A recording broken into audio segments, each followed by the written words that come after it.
isin Maki arrabse qofa. don't speak kalam ziyada.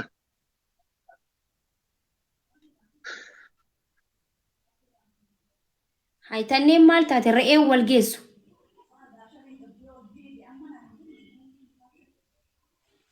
Maki komira keessa bahi kana jala dullomta umri kee malee aariin.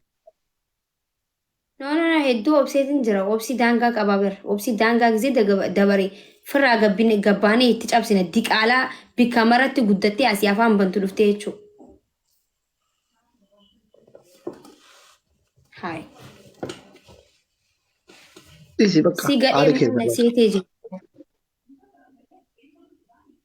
Inni aariin geefti ko. Dhiisi. Maamme abboontu ililli Yoo lama namni bira. dandeessan akka kiyyatti uummata keessan jaaladhaati uummata irraa jaalatama harkadhaa.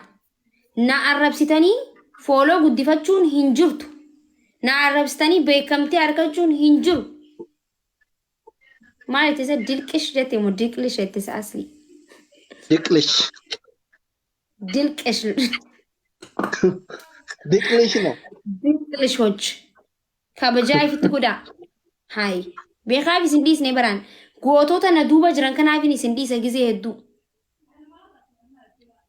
Annama Jawaar Mohaammed na laaluu barboo. Bushaa'och. Kabajaa nama guddaatiifin isin jalaa osoo malee isin arrabsu wallaaleetii miti ani. Kabajaa ifitti godhaa. Ati Abbaatu bar kabajaa isaa maki nama eeggata. BBC'n taraa kura irra deemee intervii godhe. Hai. Isin kana dubbattanii dulloota Gabrasillaasee bara Gabrasillaasee warra dhalate warra lakkoomsi sadii lakkoomsa 20 isinii fakkaatu na waliin dubbata as beeyan.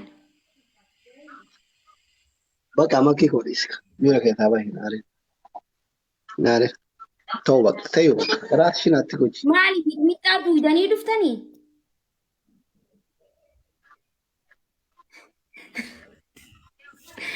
Naare. Anas hin jedhe ta'u bakka. Hinaarii jetta. Asni meedhisi isin akkaataa itti firraa baasattan qabdanii gisee loltanii gisee isin tuqanii firraa dubbittan. Abbaa fedhe kara feeten itti cabsitan asni. Ani miidhamaatu jira tiktaa kana irratti dubbachuu dhabuun nama miidhagis takka takka. Okay, nama miidha dubbachuu dhabuun kun. Akkas miti bar. Saaroma faafii sunis afaan badde amma reefuun tan asirra dhuftee jechuudha. Nama callisu kana hundinuu humna irratti ilaallata. Kunis dhufee ja. Sunis dhufee ja. Nama callisu kana hundi dhufee humna irra ilaallatu barbaada. Namni callisu kana isin tuffateeti bar. Quxirii asli nadhiisi please nadhiisi.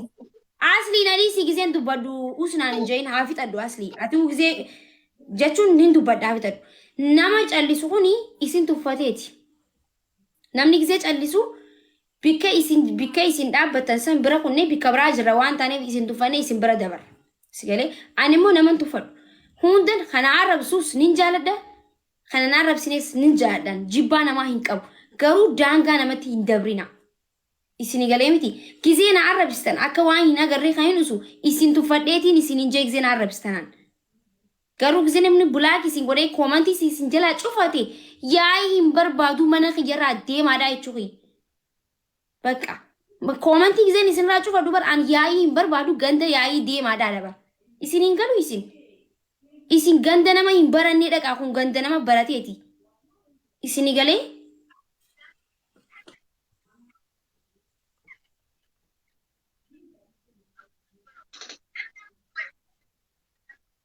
Bakka dhiisi makiyya wajjin uf hin ciqqini. Nama hin baranne waliin gubanni tiktaak kanarratti hundinuu iPhone bitatee silkii bitatee tiktaak banachuu malee akka itti tiktaak fayyadamu hin beeku sabni keenya asirratti. Namni tiktaak namarratti hin fayyadamu, okay? Ifirratti fayyadamu mataa isarraa kaasee jireenya keessanuu dadhabdanii jireenya namaa keessa seentan. Akkaataa addunyaan tiktaak itti fayyadamu jirtu laala. Dhaqaatii. Nuti cinqii keessan nuti warra cinqii keessan irratti baattanii miti. Bakka miira keessaa bahi ga'e. Laa ilaaha illallah. Namni gisee takka nama ni arrabsaa bar. Gisee takka namni nama arrabsa. Halkanii guyyaa Jaalattanis jibbitanis waliin qixxaannu anaaf isin yoomillee isin gane isin dulloota bara Haayila Sillaaseetii fi bara Minilikiiti. Taubat duwe makiko. Taubat. Haa. Taubat duwe ana Leenca maa abaluu hin kani? Ati leenca bittanii na bira keessan isin. Leenci isin haa nyaatuuti bikka jirtanitti kukkutee foon keessan lafa isin haa qabu. Inshaallah leenci gaara cabsee bikka jirtutti si haa nyaatu inshaallah wataala manaa baan leencummaan sin bulchiin hirriba. Leenci manaa baan sin bulchiin hirriba. Leencaan na nyaatu deema ittee rabbiin ganamaa fi galgala sababa leencaatiin biyyaa si haa baasu manaa ba keessa. Leenci mataa keessan gubbaa haa qoru.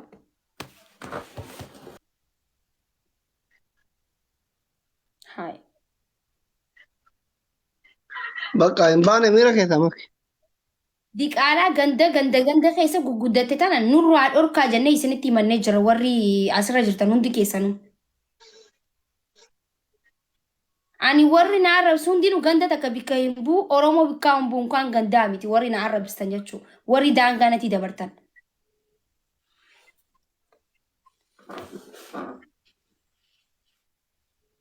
Gawwaan hin dhalatus hin guddatiin jee Oromoo duraanuu makmaaksa lafa kaayu.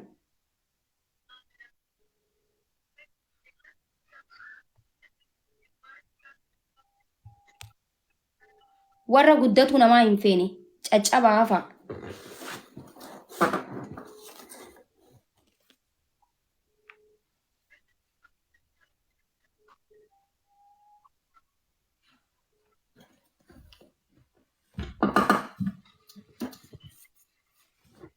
Dalagaa isin hin godhatin hanganamaa fi galgala.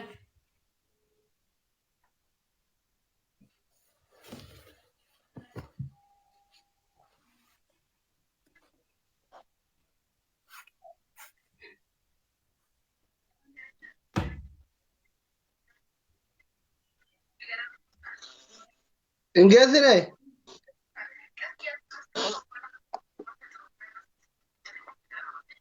Maki geessite toobadhu yoo geessite.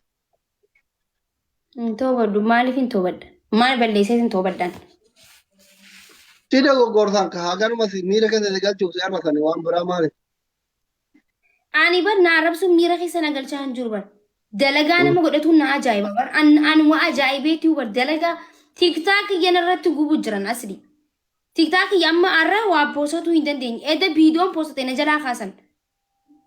Sigalee kanneen ergama biraa qaban malee ergama leencaati miti akkana isaan godhu jiru. Abbaan fedhe haa ta'u.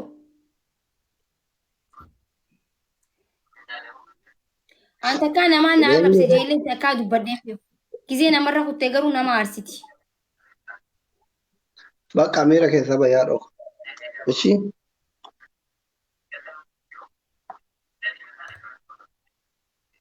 Inaariin dhiisi fuudha. Shaayin qabbanoofte osoo arraba makii dhageeffate. Isa makki leen hin aarti. Abbaan fedhe geema haa qabaatu kana booda ani mee maakiidhaa ilillii takka afnu tiktaak kanarratti.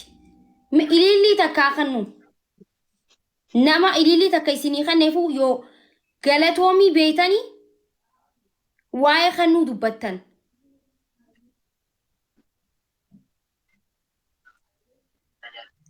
Maakiin hin aarti jetta maakiin hin aarti. Maakiin naman xuyxu.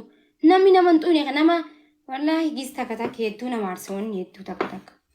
Bakka ani tayu.